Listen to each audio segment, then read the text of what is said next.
Dankie dat ons kan sê, ons hoef nie alleen leef nie. En terwyl ek so het sing, dink ek, moet ek regtig vir jou alleen? Of leef ek vir myself? Here, en die late vraag wat nie altyd baie lekker is om te antwoord. Maar ek bid net, Vader, dat U vir ons kan wys, ons vir onsself leef, dat ons regtig leef. En as ons net vir onsself leef, Vader, en U is 'n tweede plek in ons lewens. Wys ons, dat ons dit kan verander. Help ons om dit te verander, dat U vir ons U nommer 1 is. Dat U nommer 1 is in ons lewens, Vader, dat U alles is waarom ons lewe draai. Vader, en dat ons 'n gehoorsaamheid loop aan dit wat U van ons verwag. Ek sê vir U dankie daarvoor, Here, in Jesus naam. Amen. Julle maak vandag klaar met ons reeks oor rentmeesterskap. En ja, ons praat vandag oor Christus, Jesus, as die perfekte rentmeester. Nou, ek het 2 stukkies wat ek gaan lees, en dit is Filippense 2, vanaf vers 5 tot 11. Want hierdie gesindheid moet in julle wees, wat ook in Christus Jesus was. Hy, wat in die gestalte van God was, het dit geen roof geag om aan God gelyk te wees nie, maar het homself ontledig deur die gestalte van die diensknegt aan te neem en aan die mense gelyk te word. In 'n gedaante gevind as 'n mens, het hy homself verneder deur gehoorsaam te word tot die dood toe, ja, die dood van die kruis. Daarom het God hom ook uitermate verhoog en hom 'n naam gegee wat bo elke naam is, sodat in die naam van Jesus sou buig elke knie van die wat in die hemel en die wat op die aarde en die wat onder die aarde is. En elke tong sou bely dat Jesus Christus die Here is tot in heerlikheid van God die Vader. Hebreërs 3 vers 1 tot 6. Daarom, heilige broeders, deelgenote van die hemelse roeping, let op die apostel en hoofpriester van ons belydenis, Christus Jesus, wat getrou was aan hom wat hom aangestel het, net soos Moses ook in sy hele huis. Want hy is meer heerlik waardig geag as Moses, na mate hy wat die huis gebou het, meer eer het as die huis. Want elke huis word deur iemand gebou, maar hy wat alle dinge gebou het, is God. En Moses was wel getrou in sy hele huis as 'n dienaar, om te getuig van wat nog gespreek sou word, maar Christus as seun oor sy huis, en ons is sy huis, as ons met die vrymoedigheid en die roem van die hoop, tot die einde toe onwrikbaar vashou.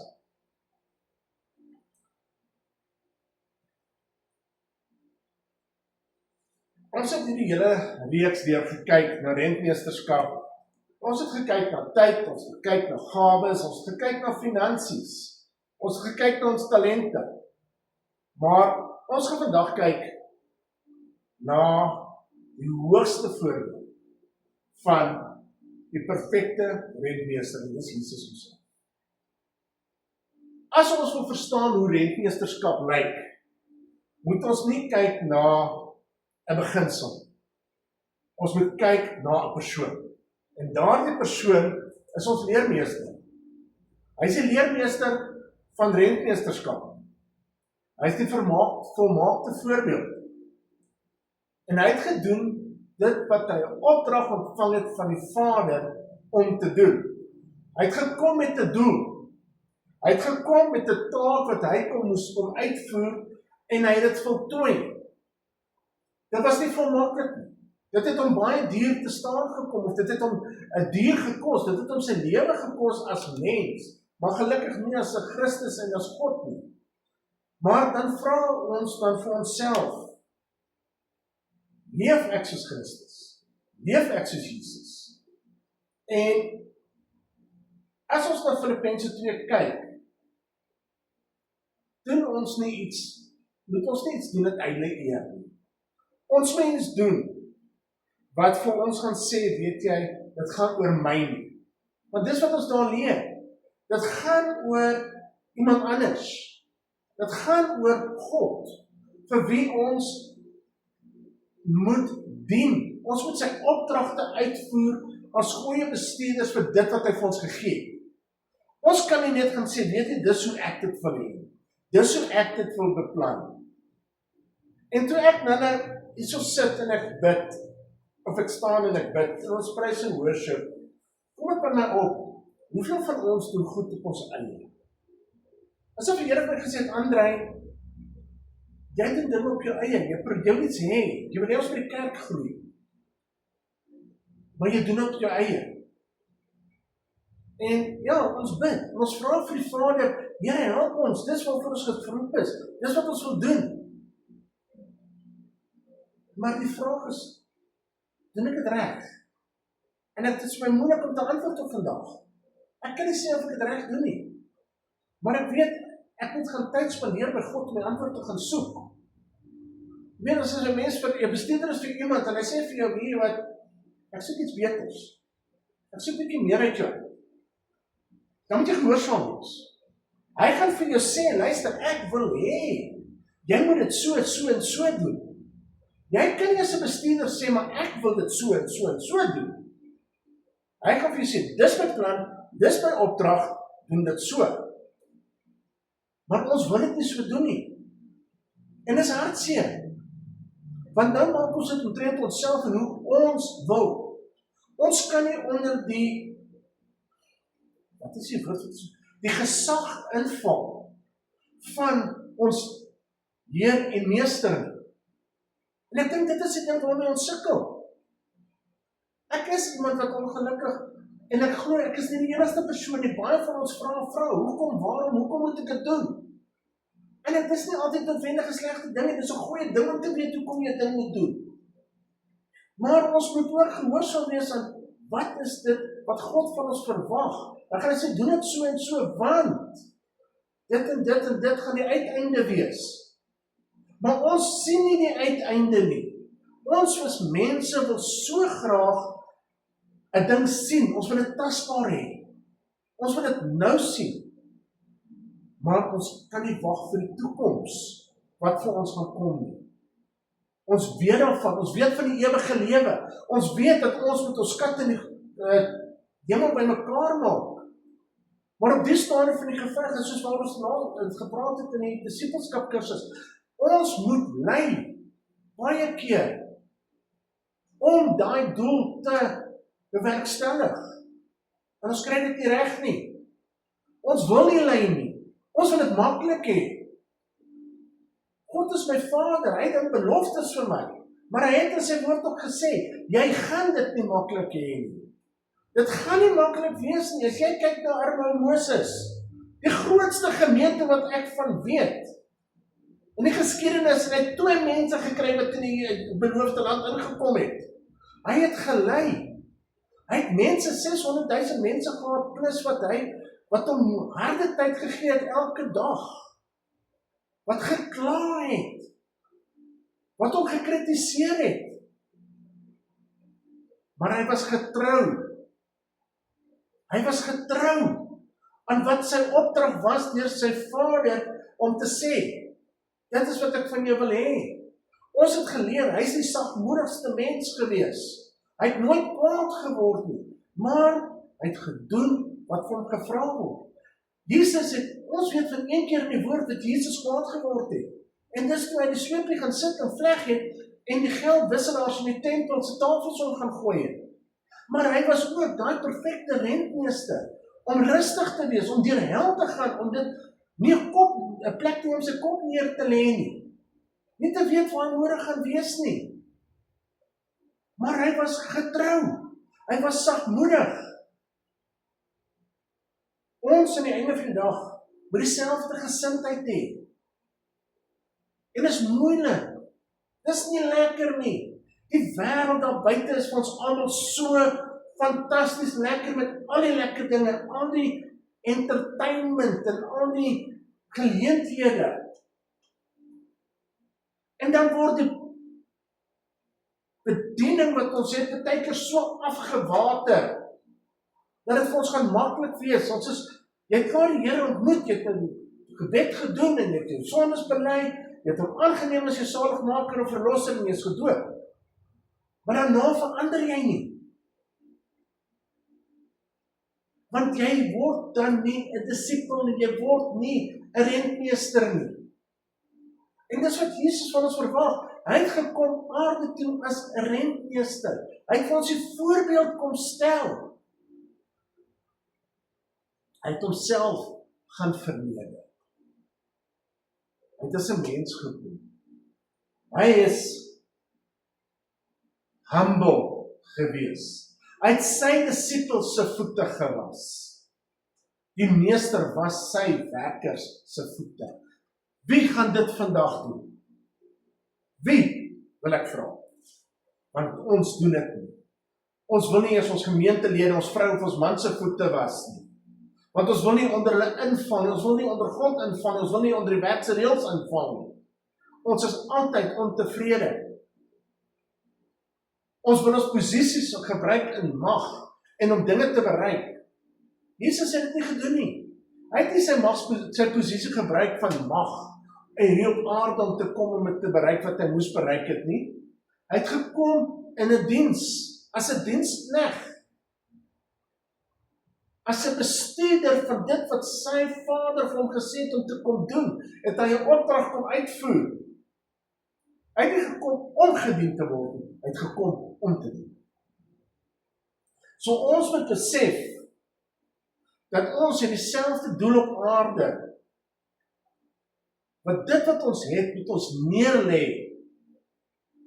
om nie gedien te word nie, maar om te dien. Jesus was gehoorsaam tot aan die kruis toe. Daar was disippels. Enigste wat nie 'n natuurlike dood is Johannes, die res het almal was getrou tot die dood toe. Dis nie maklik nie. Dis nie lekker nie. Ek glo dit was nie vir Jesus maklik nie. Want hy weet wie hy is, hy weet wat sy mag hy het. Dat hy 'n woord kan spreek en die weermagte van die hemel sal afkom om hom te kom help. Hy was nie gewild nie. Hy het geweet wat vir hom voorlê en hy weet dit gaan pynlik wees. Hy weet hy gaan verneder word as mens. Maar sy trots het nie in sy pad gestaan nie. Sy mag het nie in sy pad gestaan om te kom dien nie. Hy was 'n geestelike heerser. Ons lees daarvan in Jesaja 9, vanaf vers 5 tot 6.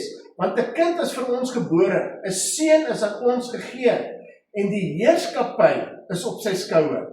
En hy word genoem wonderbaar, raadsman, sterke God, ewige Vader, vrede vors. Tot vermeerdering van die heerskappy en tot vrede sonder einde. Op die troon van Dawid en oor sy koninkryk, om dit te bevestig en dit te versterk, deur reg en deur geregtigheid, van nou af tot in ewigheid. Die ywer van die Here van die heerskare sal dit doen. Hier lees ons in Jesaja 5 dat 'n hele heerskappy is aan Jesus toegeken. Hy word beskryf as die vredevors. 'n titel, 'n beskrywing as iemand wat vrede bewerkstellig. Is iemand wat daar's hom gegee om te heers, 'n koninkryk. Wat is sy opdrag? Verneder God se heerskappy. Met geen einddatum wat gestel word. Nie vir 1000 jaar of vir 2000 jaar of vir 3000 jaar. Vir ewig. Hoe moet hy dit doen? Deur reg en geregtigheid. Sien hier, heers hy as 'n rentmeester namens die eienaar van hierdie aarde, naamlik God. En hy heers God se skepping. En hy doen dit in volmaakte gehoorsaamheid. 1 Korintiërs 15 vers 45. So staan daar ook geskrywe, die eerste mens, Adam, het 'n lewende wese geword. Die laaste Adam, 'n lewendmakende gees. Vers 47. Die eerste mens is uit die aarde, is aards. En die tweede mens is in die hemel. Anders as Adam, wat gefaal het om sy rentmeesterskap op aarde en in die tuin van Eden te vervul, kom Jesus en hy vervul as 'n laaste Adam die wil van die Vader vervul. Hy's 'n koning, hy's 'n herder. Jesaja 11 vers 1 tot 5 beskryf dit. Hy beskryf die Messias as iemand wat met wysheid, begrip, raad en sterkte sal wees. Kyk die kenmerke van 'n goeie bestuurder. Want al die kenmerke is van 'n goeie rentmeester wat namens God sorg vir die armes en die verdruktes. Dis die kenmerke waarin ek en jy ook gemeet moet word. Iemand wat wysheid het, iemand wat begrip het vir ander mense se tekort. Iemand wat met raad en sterkte kan heers. Ons moet kan raad gee. Ons moet met krag en met sterkte in onsself, 'n innerlike sterkte kan heers, want daai innerlike sterkte gaan van God alleen af kom. Die woord sê, ek sal my krag ontvang van God alleen af. Dan is Jesus ook die verbondsvervuller gewees. Hy is die middelaar gewees om 'n nuwe verbond te bewerkstellig tussen die mens en God. Dit was sy werk, dit was as rentmeester, was dit sy werk wat hy, dis sy doel gewees wat hy moes vervul, deur ons terug te bring na God toe. Wat ons verlore geraak het in die tuin van Eden. Hy het 'n nuwe kontrak kom beding, amper as ek dit kan sê. En ons gaan nou dit vier. As ons in Johannes 17 vers 1 tot 4, dan lees ons daar, dit het Jesus gespreek, en hy het sy oë na die hemel opgehef en gesê, Vader, die uur het gekom, verheerlik u seun, sodat u seun ook kan verheerlik. Soos u hom mag oor alle vlees gegee het, sodat hy aan almal wat u hom gegee het, ewige lewe kan gee. Kyk wat die autoriteit wat hy gegee is, wat hy het, die mag wat hy het as rentmeester. En dit is die ewige lewe, wat hulle u kan ken. Die enige waaragtige God en Jesus Christus wat u gestuur het. Ek het u verheerlik op die aarde. Die werk wat u my gegee het om te doen, het ek volbring. Ek het u verheerlik op aarde. Ek het my werk gedoen. Ek het die volk na u toe teruggebring, die wat wil luister. Die wat wil gehoorsaam wees aan dit wat hy hoor, om die ewige lewe te beerf. Ek het my werk gedoen. Verheerlik my. En God het dit gedoen. Want hy het Jesus het vir God kom verheerlik hier op aarde. Hy het sy werk voltooi. Hy het gedoen wat hy moes gedoen het. Sy opdrag was uitgevoer. Hy het nie halfpad opgegee. Ja, hy het bloed gesweet in die tuin van Getsemane. Hy was ek vleesbevange. Want hulle sê, daai bloedsweet is are wat onder jou vel bars van spanning. Maar hy het geweet, wat is op die spel? Hy het geweet wat moet gedoen word en wat gaan die uiteinde wees as hy dit nie doen nie. Maar hy het ook geweet wat gaan die uiteinde wees as hy dit wel doen, as hy wel dit deurvoer. Jy sien, hy het geweet wat is sy opdrag en hoekom hy dit doen. Net soos ons ook moet vra, Here, hoekom? Dat ons weet, wat is ons opdrag? Wat is die einddoel in sig? Waartoe werk ons? Hy het klaargemaak wat die Vader begin het met die skepping. Kan ons vandag sê, ons het al begin klaarmaak met wat ons gevra is om te doen? Het ons al begin wat ons gevra is om te doen? Ons kom terug na wat ons nou gesê het. Ons is gesê, maak disippels van alle nasies en doop in die naam van die Vader, die Seun en die Heilige Gees. Dis waarvoor metanoia om gemeente staan. Ons het nou net begin om te doen dit waarvoor ons geroep is. Ons is voorberei gewees vir jare. Ons is geskuif uit ander gemeentes uit om hier te wees om ons eie bediening te begin. En so is elke persoon wat na hierdie preek luister ook geroep om iets te doen in die koning se vader, in die Vader se koninkryk. Ons moet nou begin vra, Here, wat moet ons doen vorentoe? Wat wil U van ons hê? As jy besef wat die Vader van jou wil hê, moet jy begin vra, Here, wat is my volgende stap? Wat moet ek doen? Jy sien, Jesus was ook getrou oor dit waaroor hy aangestel was. Hebreërs 3 vers 2 sê vir ons, hy, dit was Jesus, was getrou aan hom wat hom aangestel het. Hy was getrou aan God. Hy was getrou oor sy Vader se huis. Ons is die huis. Ons is die bruid. Hy het nie sy eie koninkryk gaan bou nie. Hy het nie sy eie ding gaan doen nie. Hy het absoluut uitgegaan om sy Vader se koninkryk uit te brei en te groei. Hy het gegaan om sy Vader se naam te verheerlik. Ons moet ons eie reputasie bou. Ons moet nie staan en ons eie bediening bou, of ons eie uitreike doen en sê, maar weet jy wat, dit is André en Amanda, of Leon en Thelma, of Jan en Piet en Erika se bediening nie. Dis God se bediening. En dit moet ons altyd in gedagte hou. Wat is die krag? Wat se krag lê daar in die getrouheid wat Jesus geopenbaar het? Omdat Jesus gehoorsaam was, is ons gered. Hy het die prys betaal. Omdat hy gehoorsaam was, het hy aan die kruis gesterf. Omdat hy volhard het, is daai graf vandag leeg. As gevolg van sy rentmeesterskap, het ons die ewige lewe as gevolg, tot gevolg. En een vir ons, het ons eie rentmeesterskap ook gevolge. Want is dit elke daad van gehoorsaamheid, elke stap van getrouheid, elke offer wat ons bring, dra ewige waarde. Dit dra ewige gewig. Ons roeping vandag, om som Christus na te volg. Ons moet dit in nederigheid doen.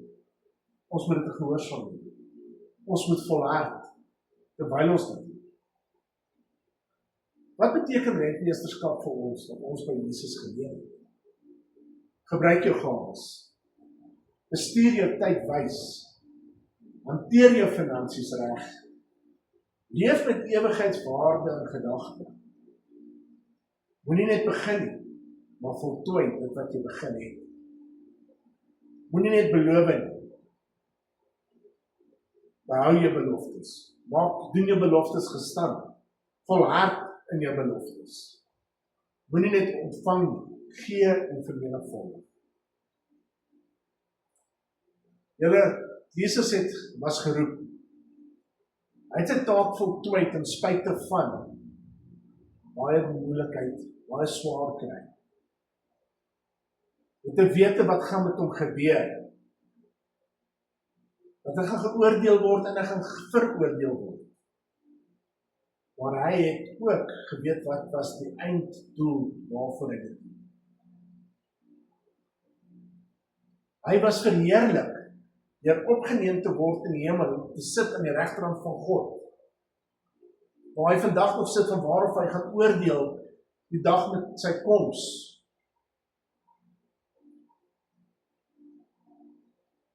Hy het gehoor, wel gedaan, goeie getroue diensknegt. Dis iets waarna ons ook moet streef. Ons moet ook wil hoor, wel gedaan, goeie getroue diensknegt. Ons moet nie leef vir applaus nie. Ons moet nie leef vir erkenning nie.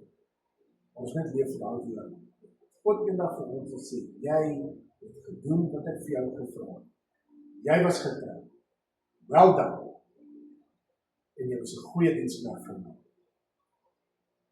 Ons moet sy voorbeeld volg. Tot en met. En ons gaan nou oorgaan tot die gebruik van die nagmaal. En kan ek vir jou vra om te kom help?